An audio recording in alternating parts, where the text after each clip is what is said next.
नारायणगढ़ के सभी ग्राम सचिव, सर्कल इंचार्ज और ब्लॉक इंचार्ज यहाँ इस कार्यक्रम में मौजूद थे। उनको आगे की कार्यक्रम की रूपरेखा आज बतानी थी कि किस तरह से आगे अब अभियान चलने वाला है। गांव-गांव में किस तरीके से जो ग्राम कमेटी हमने बनाई थी, किस मेंबर उनको हम उनके अपॉइंटमेंट लेटर्स देंगे, उनको उनके आई कार्ड्स देंगे और गांव के अंदर यात्राओं की शुरुआत करेंगे। आज हमारे जो हल्का प्रभारी हैं सुभाष शर्मा जी, वो भी हमारे साथ यहाँ पर, और गुरपाल जी और सारे लीडर्स पार्टी के जो थे वो यहाँ पर मौजूद थे। और उनकी उपस्थिति में न सिर्फ सभी पदाधिकारियों ने शपथ ली कि हरियाणा की सरकार बनाने के लिए सर्वस्व न्यौछावर कर देंगे, बल्कि आगे का जो कार्यक्रम है उसको अच्छे तरीके से समझा और अब गांव-गांव जाके जैसे रूपरेखा तय हुई है उसके हिसाब से इस क्रांति को एक-एक घर तक पहुंचाएंगे। लोकसभा चुनाव आने वाला है, तो क्या रणनीति रहेगी? आप अलायंस करेंगे या अकेले बड़े दम पे जाएंगे? देखिए, वो बहुत स्पष्ट है दोनों चीजों का कि विधानसभा सीटों पर ये तय है कि 90 की 90 विधानसभा सीटों पर आम आदमी पार्टी अपने दम पर चुनाव लड़ेगी। और इंडिया गठबंधन जो बना था, जो केंद्र में मोदी सरकार तानाशाही चला रही है, संविधान को खत्म करने की कोशिश कर रही है, बाबा साहब के निर्देशन में बने हुए संविधान के विपरीत काम कर रही है, उसको मुकाबला करने के लिए इंडिया गठबंधन बना था और सारी पार्टियां एकजुट हुई थी। उसकी कोऑर्डिनेशन कमेटी बैठ के कहाँ सीट शेयरिंग होगी, कहाँ नहीं होगी, कहाँ कितनी सीटें किसको मिलेंगी, उसके बारे में फैसला करेगी। उसके बाद आम आदमी पार्टी हाईकमान का जो भी फैसला होगा उसके अनुसार हम लोकसभा का चुनाव लड़ेंगे। अभी उसमें समय है, अभी उस पर निर्णय होने बाकी है, लेकिन विधानसभा चुनाव के लिए हम एक एक घर तक पहुंचना, अपनी तैयारी मजबूत करना शुरू करेंगे। अभी एक मुख्यमंत्री द्वारा घोषणा की गई है तीर्थ यात्रा को लेकर, इस पे क्या? देखिए, मुझे लगता है कि कोरी घोषणा है और मुख्यमंत्री मनोहर लाल खट्टर जी बार बार यही कर रहे हैं कि अरविंद केजरीवाल जी की नकल करने की कोशिश तो कर रहे हैं, लेकिन वो नकल कर नहीं पा रहे हैं क्योंकि उसके लिए नीयत की भी जरूरत होती है, उसके लिए दिमाग की भी जरूरत होती है, उसके लिए बहुत अच्छी सोच की भी जरूरत होती है। ये तीनों चीजें हैं नहीं मुख्यमंत्री मनोहर लाल खट्टर जी में। उन्होंने पहले कहा कि तीर्थ यात्रा योजना शुरू करेंगे जो दिल्ली में चल रही है कई सालों से, और 83,000 बुजुर्गों को तीर्थ यात्रा अरविंद केजरीवाल जी करा चुके हैं। उसके बाद जब मनोहर लाल खट्टर जी ने अनाउंस किया, उसके कुछ दिन बाद पंजाब के अंदर अनाउंसमेंट हुआ था मुख्यमंत्री तीर्थ यात्रा योजना का, लेकिन पंजाब की पहली ट्रेन भी रवाना हो गई। अगले 95 दिन का प्रोग्राम भी पब्लिक हो गया कि 53,000 बुजुर्ग पंजाब के तीर्थ यात्रा पर जाएंगे अगले 95 दिन के अंदर। सारे प्रोग्राम फाइनल हो गए, लेकिन हरियाणा में जो अमित शाह जी की मौजूदगी में मुख्यमंत्री तीर्थ यात्रा योजना की अनाउंसमेंट हुई थी, उसका क्या हुआ? कब भेजेंगे तीर्थ यात्रा पे, कैसे जाएंगे लोग, उसका कोई भी जो प्रारूप होना चाहिए वो जनता के सामने नहीं है, ना उसका कोई प्लान है, ना किसी को अभी तक तीर्थ यात्रा पे भेजा गया है। इसलिए हम बार बार कहते हैं कि नकल के लिए अकल चाहिए। अब फिर मुख्यमंत्री जी ने कल परसों घोषणा की थी कि लड़कियों के लिए शिक्षा जो है वो कॉलेज लेवल तक, कुछ लड़कियों को हम 50% माफ करेंगे, कुछ लड़कियों की पूरी शिक्षा मुफ्त कर देंगे। लड़कियों की क्यों, लड़कों की क्यों नहीं?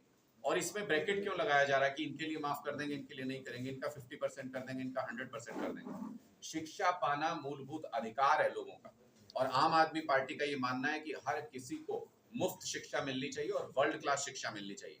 ना हरियाणा सरकार वर्ल्ड क्लास शिक्षा दे पाने में सक्षम है, ना कॉलेजेस के अंदर टीचर है, ना स्कूल्स के अंदर टीचर है, ना इंफ्रास्ट्रक्चर है, और उसके बावजूद जो शिक्षा मुफ्त करने की बात कर रहे हैं उसमें भी कंडीशंस लगा रहे हैं। आम आदमी पार्टी की सरकार आते ही 2024 में सबकी शिक्षा मुफ्त होगी, सबको वर्ल्ड क्लास एजुकेशन मिलेगी, शानदार स्कूल और यूनिवर्सिटी बनेंगे, सभी जो युवा है वो अच्छी शिक्षा लेकर के देश के भविष्य में योगदान दे सकेंगे। नड्डा जी, क्या बात विरोधी दल के नेताओं को आपकी पार्टी हल्के में क्यों ले रहे थे? हल्के में तो लेना ही चाहिए क्योंकि हम हर हल्के में रहते हैं, 90 के 90 हल्कों में आम आदमी पार्टी है, तो वो जहां मर्जी ले ले, हम उनको हल्के में ही मिलेंगे। और जब वो हल्के में हमसे टकराएंगे तो उनकी जमानत जब होना तय है, ये भी बात निश्चित है। ये पुराना सिद्धांत है कम्युनिकेशन का। कहते हैं कि पहले लोग आपको इग्नोर करते हैं, फिर लोग आपका मजाक उड़ाते हैं, फिर लोग आपसे लड़ते हैं, और उसके बाद आप जीत जाते हो। तो दूसरे लेवल पे तो पहुंच चुके हैं, इग्नोर करने का दौर तो चला गया। आजकल तो रोज सुबह उठते ही गाली देते हैं हर पार्टी के नेताओं को। ये दूसरे दौर में चल रहे हैं, आजकल वो हमारा विरोध कर रहे हैं। इसके बाद जीत का दौर आता है, हम उस दौर में पहुंचेंगे। गांव गांव में, गली गली में एक ही बात कॉमन है कि इन सारी पॉलिटिकल पार्टियों से हरियाणा के लोग त्रस्त हो चुके हैं, वो नए विकल्प को अपनाना चाहते हैं। आम आदमी पार्टी एक मजबूत संगठन बना चुकी है हरियाणा में और एक मजबूत विकल्प बन के उभर रही है। क्या दिल्ली और पंजाब जैसे पार्टी बना उसको लेके क्या हरियाणा में भी इस तरह की कोई कर पाएंगे? हम हरियाणा के अंदर पंजाब और दिल्ली का रिकॉर्ड तोड़ेंगे। हमने ये वादा किया अरविंद केजरीवाल जी से और उसी के लिए मेहनत कर रहे हैं। जैसा मैंडेट दिल्ली में 70 में से 67 सीटें जीते थे, उस रिकॉर्ड को भी हरियाणा के अंदर तोड़ेंगे। इस हद तक हरियाणा का वर्कर कमिटेड है।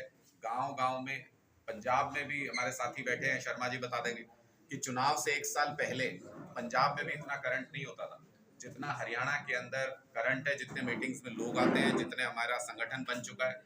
हम हर तरीके से पहले की लड़ाइयों से सीख करके उससे मजबूत स्थिति में है।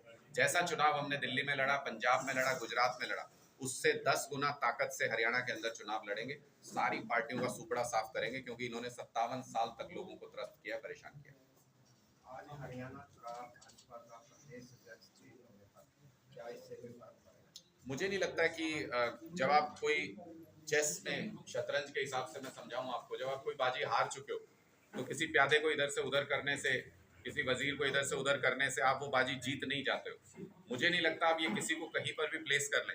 भारतीय जनता पार्टी ने पिछले 9 साल में हरियाणा के लोगों को जिस तरीके से परेशान किया है, त्रस्त किया है, वो किसी व्यक्ति के बदलने से वो नाराजगी दूर नहीं हो जाएगी।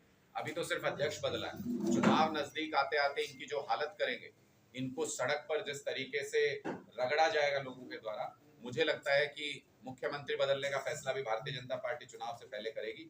लेकिन इन सारी चीजों से कोई फर्क नहीं पड़ता। लोग अपना मन बना चुके हैं, भारतीय जनता पार्टी को दिल से निकाल चुके हैं, और इसलिए आम आदमी पार्टी की सरकार आना तय है 2024 में। इन छोटे मोटे बदलाव से कोई फर्क नहीं पड़ेगा। सर मीडिया से क्या उम्मीद करते हैं आप?